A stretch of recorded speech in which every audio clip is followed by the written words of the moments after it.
भींज गईल चुनरिया हो, रोपनी के खेतवा में सजना हो गईल नजरिया हो। सावन के रिमझिम फुहार में जागल प्यार पुरनिया हो। घेरी अइले कारी बदरिया, भींज गईल चुनरिया हो।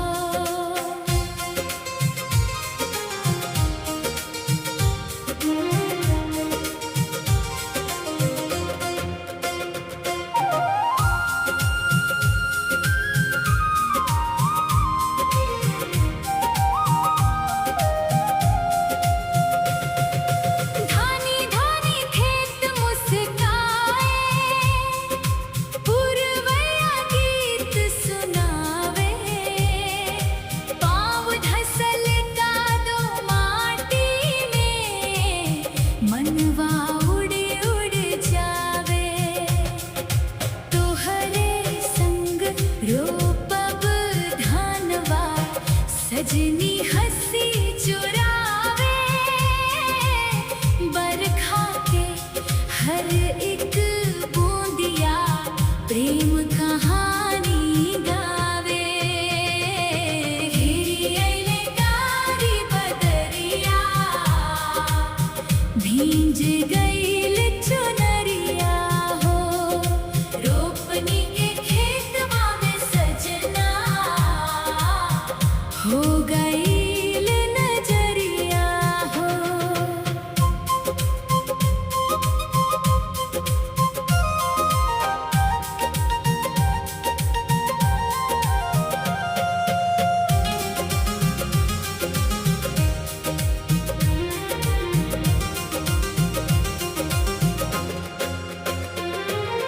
आम के डार पर झूला पड़ल, कोयल मीठा गावे। नदिया किनारे पायल बोले, मनवा डोलत जावे।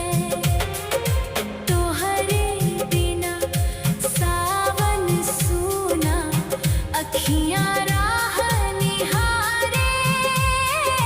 आजा साजन बाह पकड़ के, प्रेम के दीप उजियारे। सावन महीना हरियर धरती, महके भींजल गाँव।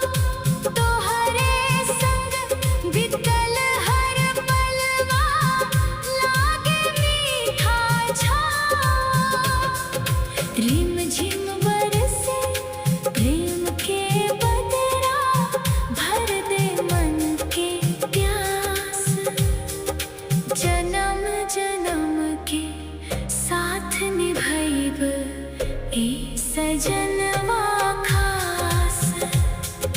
घेरी अइले कारी बदरिया, रिमझिम बरसे पानी।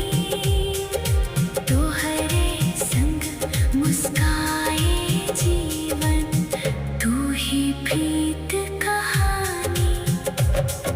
सावन के हर गीत कहे बस दिल के बात। जन्म